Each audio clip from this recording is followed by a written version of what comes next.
We got millions and millions more votes. We did much better. It wasn't even a contest. I was telling one of the papers, they said, what was the difference? I said, well, the difference is we did much, much better the second time. But we had a lot of things happen. We know what those things are. So what difference? Because now in like 48 days or whatever it might be, we're going to do something that will be, I don't think it's going to shock the world, actually. I think the world is going to be maybe prepared already. In Europe, they want it to happen. Even though they would not prefer dealing with me in terms of the economics, they still want it to happen because the whole world is blowing up, and they know it's not going to blow up if I'm president here. But, so we did great. And honestly, if I didn't do great, if we know what happened, and if that didn't happen, if I didn't do well in 2020, I wouldn't even think about doing this. But we did phenomenally well, and bad things happened, and we're not going to let it happen again. And now, I'll tell you, so 2016, a lot of spirit. 2020, we had unbelievable spirit. And then we got let down because what happened should never be allowed to happen in this country again. But I have never seen the spirit like I've seen right now for this race. Never, ever.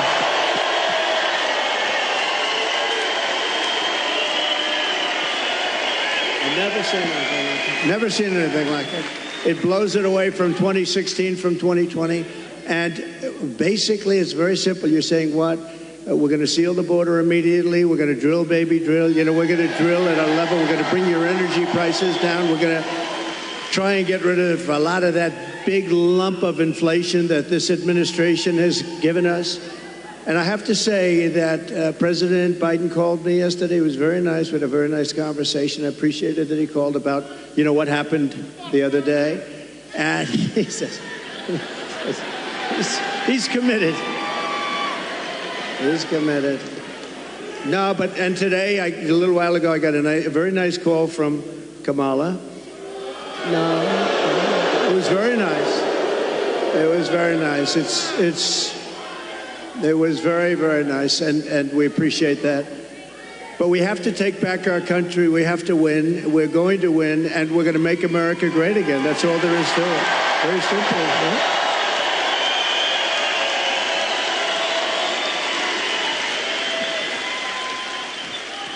I think it's safe to say that this crowd will all be voting for you.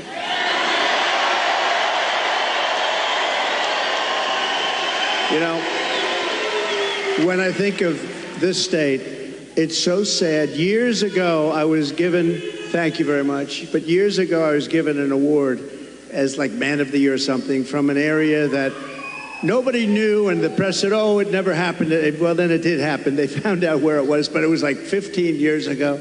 A beautiful area, but nobody remembered it. Nobody remembered it all. All of a sudden, like through a miracle, they found out it did exist, and it was there. And I had the speech, and the speech was, don't let them take your automobile industry away. They're taking your automobile industry away, and I don't know why you're doing it. Now, I wasn't a politician. I was an entrepreneur. I was a real estate developer, doing great, having a lot of fun, doing a much simpler life than this. Who would think that a developer's life is simple, but it's a lot simpler than this. But I said, don't let them do that, because here I am in Michigan, and I was getting an award, and I'm making a speech. I'm saying, what am I going to say? But I just watched Common Sense. I saw them leaving for Mexico, leaving for China.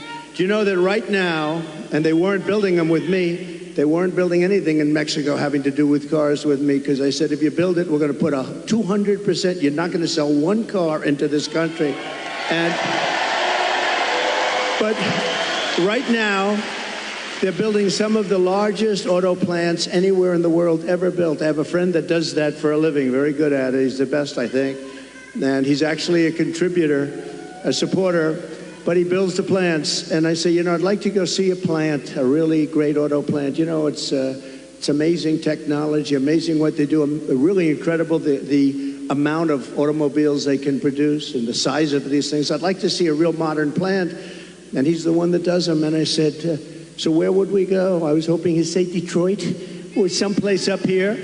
But anywhere in this country, I'll take anywhere in this country, right? So will you, my greatest guy right over here. Stand up, will you, please? He's such a great guy. Oh, hi, everybody. We're going to bring them back. We're going to bring them back. We're not just going to keep, you're losing your jobs, the whole thing, but just so they're building. So I said, where would I go? And let's go take a look at a beauty. He said, well, we'll have to go to Mexico. I said, wait a minute, I'm not interested. No, I want to know here. He said, here we don't build top of the line. We build smaller plants. We build, there's just not that kind of a thing. And I said, isn't it sad? He feels that too. He's a United States guy. But he said, if you want to see the big ones, you're going to have to go to Mexico. They're owned and built by China in Mexico. And there are a number of them going up right now. And they think they're going to make their cars there, and they're going to sell them across our line, and we're going to take them, and we're not going to charge them tax. We're going to charge them, I'm telling you right now, I'm putting a 200% tariff on, which means they're unsellable. Unsellable in the United States. And then you wonder why it gets shot at, right? Only consequential presidents get shot at. When I say something like that, you have countries saying, this guy, but what can you do? You have to do what you have to do, right?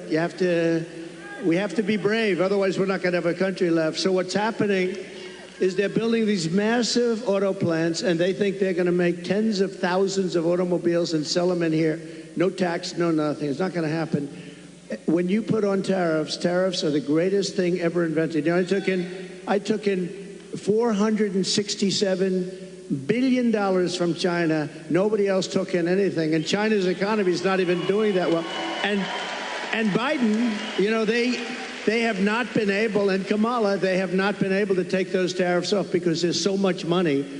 And frankly, if they did take them off, this country would be flooded with Chinese cars. You don't have the Chinese cars. We put a pretty good tariff on.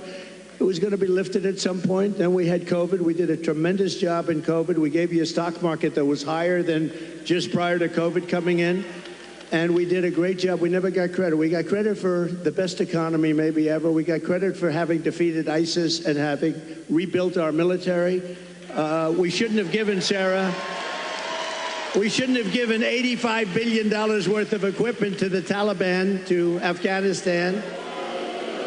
In I think the most embarrassing moment in the history of our country. That whole thing was the most. When we were leaving with me. I was the one that got it down to the right number. We were going to keep the big air base, which is exactly 1 hour away from where China makes its nuclear weapons. Think of that, 1 hour away. And we gave it up. We just gave it up. One of the biggest, one of the most, we spent billions and billions of dollars many years ago. The runways can hold more weight than any runway ever built. Think of that. They're, I think, 19,000 feet long, which is, 3 times what a normal runway would be. It's called Bagram. And we were going to keep that because of China, not because of Afghanistan, 1 hour away from where they make their nuclear weapons. So that was a good one. We left, and the way we got out was so embarrassing. And because of that, first of all, 13 dead soldiers. I've gotten to know their families. They're incredible families, but they'll never be the same. Many badly injured, Sarah, nobody ever talks about the soldiers that are badly injured. They talk about 13 dead, and we always have to say that, number one, and great families. But nobody ever mentions the fact that some of the soldiers were hurt so badly, the arms, the legs, the face, like obliteration. We left American citizens behind, and they're not too happy, I can imagine. But if they're living. And we also gave them $85 billion worth of the best military equipment, all beautiful, brand new, between the goggles and the planes and the armor-plated cars. We gave them armor-plated trucks and cars and vehicles and so much. And they're one of the largest sellers now today of military equipment in the world. They're selling this stuff. 777,000 rifles and guns. Think of that. How do you have that anyway? Who would put that? We have 71,000 trucks and cars, and again, many of them armor-plated. So what happened is when Russia looked at that, they said, we're going to invade. We're going to go into Ukraine. If that didn't happen, I don't think, and I guarantee you, if the election were a straight election, we won that election, we should have won that election, everybody knew we won the election. They would have never attacked. Putin never would have attacked. But the oil prices got driven up at $100 a barrel. He made money. He's the only guy who fought a war, and you make money fighting a war. But it got driven up because of their bad energy policies. But when he saw that, and you wouldn't have had, think of this, you wouldn't have had, how different would the world be? You wouldn't have had Ukraine being attacked by Russia. You wouldn't have had October 7th in Israel, where that horrible situation took place because Iran was essentially broke. They had very little money, and we would have made a great deal with them. All we want is we don't want them to have a nuclear weapon. Very simple. That's all we want. We don't want you to have a nuclear weapon. We would have made a good deal with Iran. They would have been happy. And I think they're going to end up being very unhappy, but it's very dangerous. They're very close to a nuclear weapon. And the other thing, you wouldn't have had inflation. You wouldn't have had inflation because inflation was driven up by their bad energy policy. And you remember your gasoline started going up to $5 and $6 a gallon. And then what happened is they said, oh, we're going to get killed. We have an election. We're going to get killed. And they went back to my policy. So they went back to the same. What they don't, and they say, we produce the same amount as Trump. Well, they went right back to my policy, or they would have, you would have been buying, you would have had $25 a gallon gasoline.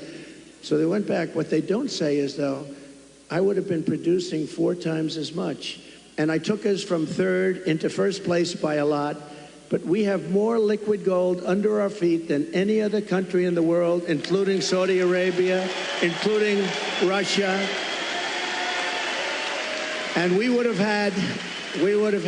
been so dominant in energy. We would have, you know, we didn't need any energy from anybody. We didn't have to protect any other countries in order to get their oil, which we've done for many years in the Middle East. We were energy independent. Sounds so beautiful to say it. We're energy independent. We were soon going to be energy dominant, and we would have been now having so much money coming out of the energy. We just have the best. We have Bagram in Alaska. They say it might be as big, might be bigger than all of Saudi Arabia. I got it approved. Ronald Reagan couldn't do it. Nobody could do it. I got it done. In their first week, they terminated it. Check that one out. Bagram. Check that one out. Think about this. Between Bagram, between you go to Anwar, you take a look at the kind of things that we've given up. We should have that air base. We should have that oil. We would have had a whole different country. But to give up Anwar, to give up the biggest air base, military air base in the world, and they left it in the dark of night with the lights on, and they did leave the dogs behind. There are a lot of people, they say, what about the dogs? They left the dogs behind. But we would have been a much different country right now. But we're going to get it back, and I promise you we're going to get it back with guys like this and people like that. And, Sarah, just one thing, because this is the world's longest answer to an otherwise simple question, but the difference is I give an answer that's productive as opposed to an answer that is not very productive, right? Like in the debate. But just to end this, we are going to, for Michigan, because we want to be a little bit Michigan-centric. You used to be the capital of the world in cars. Today, you're an afterthought in cars. And I don't know the head of your union. I've never met the gentleman, Sean. I've never met him. But what he's done to your union and what he's done by agreeing to allow this country to say we're going all electric, which at some point they're going to end up taking back that mandate because that mandate is insane. They want to go all electric basically by 2030. And for him, think of this, for him to do that, just real fast, you're right now at 25% of where you used to be and heading south because the electric cars are all going to be made in China and Mexico, but they're all going to be made basically in China. We are going to bring so many auto plants into our country. You're going to be as big or bigger than you were 50 years ago because they won't be able, if they're not willing to build a plant, we don't want their product. And that's enough. That's all I want to say.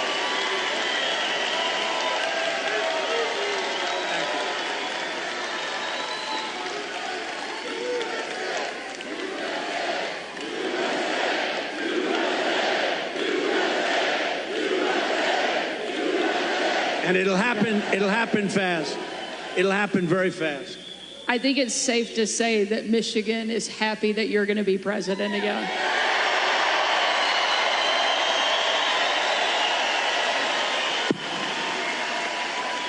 And Mr. President, we don't mind that you give long answers because you actually have something to say, because you actually got something done when you were president. You know, it's a very interesting, because she said, I don't think I've ever said this before. So we do these rallies, they're massive rallies. Everybody stays till the end, by the way. You know, when she said that, well, your rallies, people leave. Honestly, nobody does. And if I saw them leaving, I'd say, and ladies and gentlemen, make America great again, and I'd get the hell out, okay? Because I don't want people leaving. But I do have to say, so I give these long, sometimes very complex sentences and paragraphs, but they all come together. I do it a lot. I do it with Raising Cane, that story. I do it with the story on the catapults on the aircraft carriers. I do it with a lot of different stories. When I mention Dr. Hannibal Lecter, I'm using that as an example of people that are coming in from Silence of the Lambs. I use it. They say, it's terrible. So they say, so I'll give this long, complex area. For instance, that I talked about a lot of different territory. The bottom line is, I said the most important thing. We're going to bring more plants into your state and this country to make automobiles. We're going to be bigger than before. But the fake news, there's a lot of them back there. You know, for a town hall, there's a lot of people. But the fake news likes to say, oh, he was rambling. No, that's not rambling. That's genius, when you can connect the dots. You got to.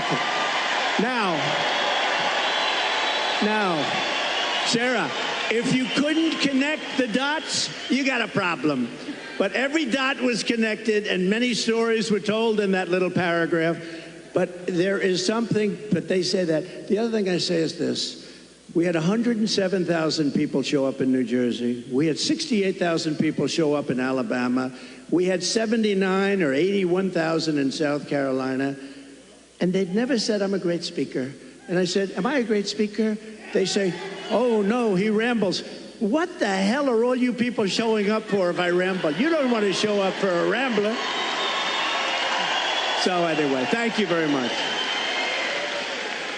Mr. President, no one has done more to fight for the American worker than you, to bring back jobs and manufacturing to this country. Tonight, there's obviously a lot of people that really care about the auto industry here. And tonight we have a question from one of the auto workers, Isaiah, here in the audience that would like to ask a question. Good. Sure. Where's Isaiah?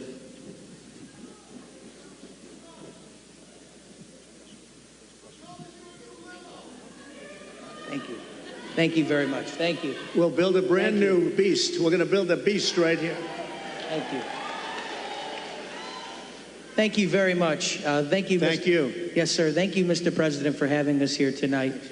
I just want to let you know that I've attended one of your rallies. I did not leave early, and I did not fall asleep. Just want to let you know that, sir. I did not do it. I did not do it. I didn't see anybody else doing it either, sir. My name is Isaiah. I'm a third-generation UAW worker, working hard to build trucks here in America.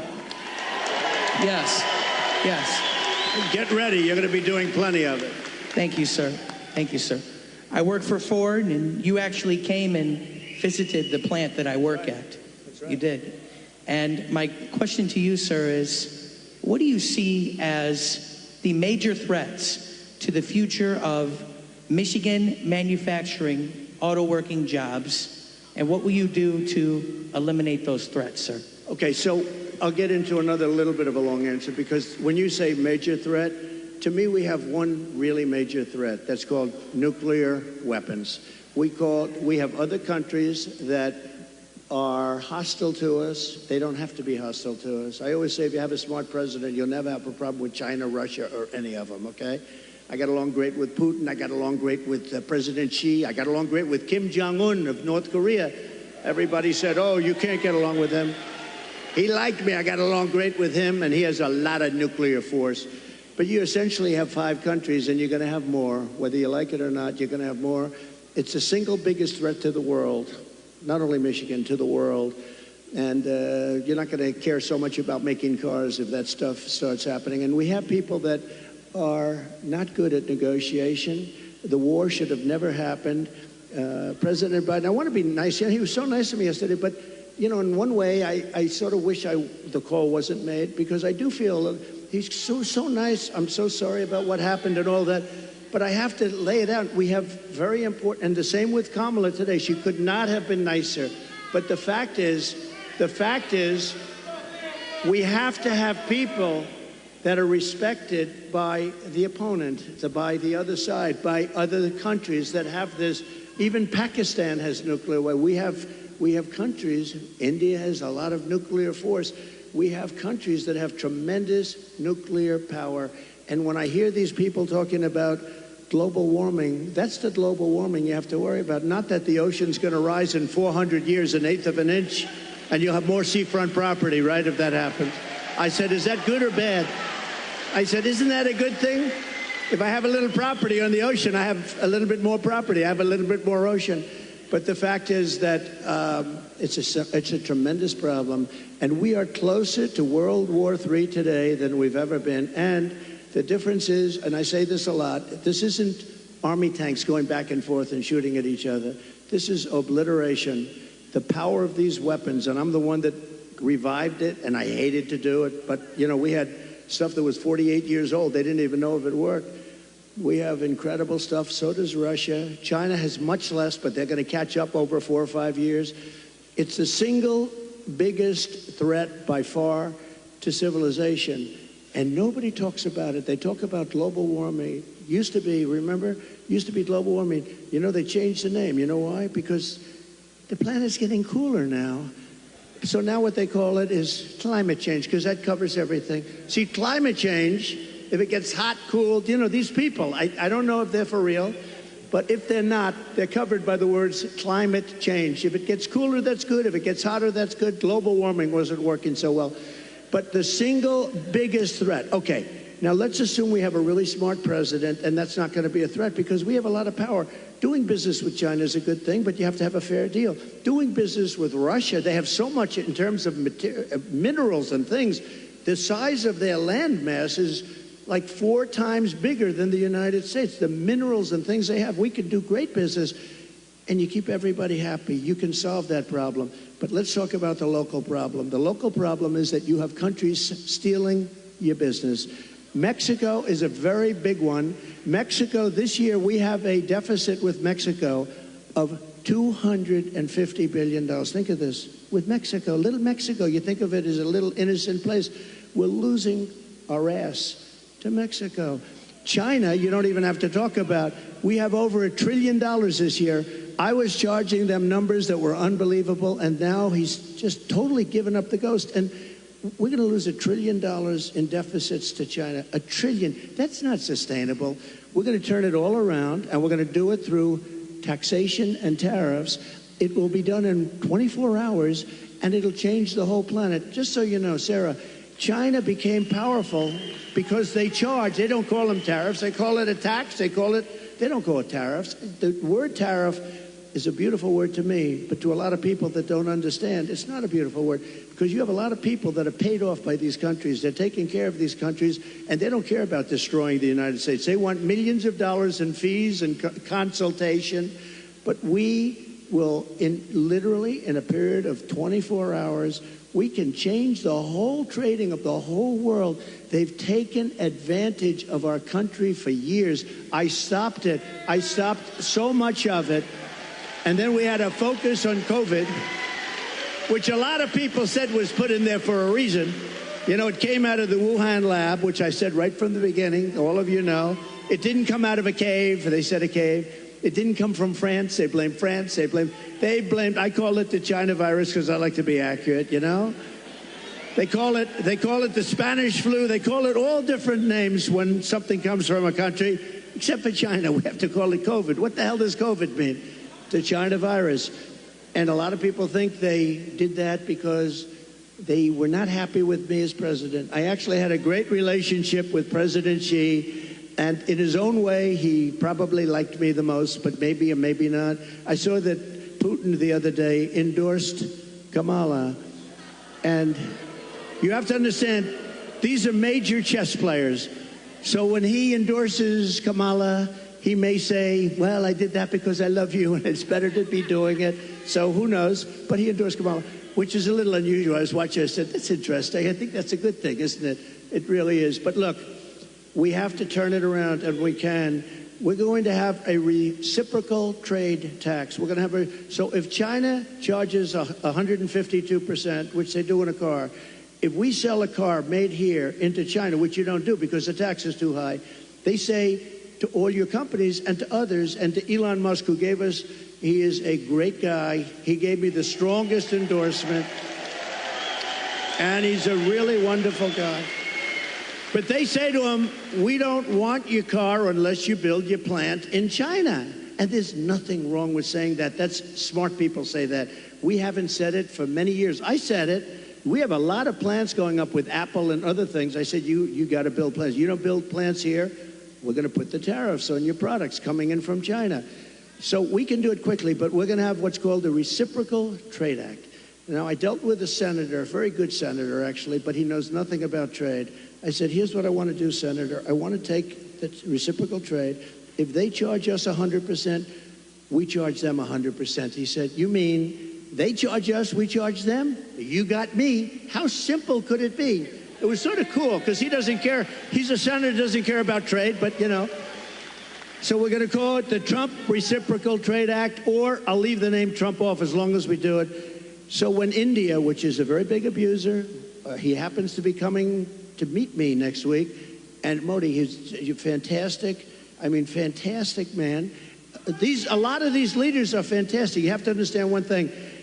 They're 100%. These people are the sharpest people. They're not a little bit backward. They are at the top. You know the expression, they're at the top of their game, and they use it against us. But India is very tough. Brazil is very tough. There are certain countries, I can tell you every one. I can give you from top to bottom. China is the toughest of all, but we were taking care of China with the tariffs. So we're going to do a reciprocal trade. If anybody charges us 10 cents, if they charge us $2, if they charge us 100%, 250, we charge them the same thing. And you know what's going to happen? Everything's going to disappear, and we're going to end up having free trade again. And if it doesn't disappear, we're going to take in a lot of money. Okay? But, you know, the biggest beneficiary, I believe, is going to be your state. And I won't say that to other states, I promise. About your state, you are going to have plants built at a level that you haven't seen in 50 years. Okay? Great question. Thank you. Thank you. Mr. President, one of the other things I think that you did that helped protect the American worker as much as anything else, and also make our country and our communities safer, was you actually did something about the border. Just this month, there was a woman in my home state of Arkansas who was killed by an illegal immigrant who was drunk driving, that was deported during your administration and came back under this administration because they have failed to protect our country. It's one of the great threats that we face that you actually did something about. A lot. Tell us what you will do on day one to help protect our country. So we're going to be, day one, we're doing two things. Closing the border and baby drill. Two things. We're going to get down the prices.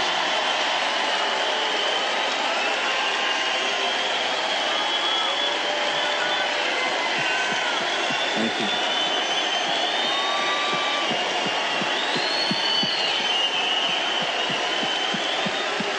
Nice people. I like this crowd. I like this crowd.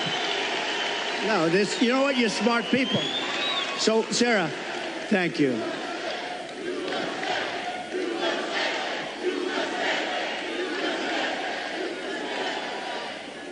So, over the last couple of years, I've been talking about the border. I got elected in 2016 because of the border. But that border was peanuts compared to what this border is. That border was like a safe border compared. And I did it. I did a great job. And it also includes drugs, came to, much lower. Look, unless you have the death penalty for drug dealers, you'll never get rid of the drug problem. Put that through your head, okay? Put that through your head. And I don't know if our country's ready for it. When I was with President Xi, and again, until COVID, I had a great relationship. Once that happened, I really didn't want a relationship because $60 trillion, millions of dead people all over the world. I was not exactly thrilled with him. But before that, I had a great relationship. And I said, do you have a drug problem? No, we have no drug problem. Oh, how come? Death penalty, immediate. I said, what does that mean, immediate? Immediate. We have what's called a quick trial. Do you know what a quick trial is? Like in one day, the trial is over. Over here, it'll be 25 years. They'll get some nice liberal lawyer, and they'll have it tied up for 25 years. The guy dies of old age. So, but they have a death penalty. In Singapore, they have a death penalty. In a lot of countries, they have a death penalty. You sell drugs. Because the average drug dealer kills during his or her life 500 people. The average one. The big ones, much more. But when you hear that, when people start to hear that, and I set up blue ribbon committees, I put, nice people, dilettantes from New York and from Los Angeles, people that know nothing about drugs, and they're dealing with very smart people. These dealers are smart as hell, they're tough as hell, and they make a fortune. They make a fortune. And if you don't have the death penalty for drug dealers, you're just wasting your time. Now, we can keep it down, and we can do better than we're doing now, and a lot better than we're doing now, because what's happening now is out of control. But we had the lowest human trafficking, mostly in women, I hate to say, mostly in women, but we had the lowest human trafficking in 32 years.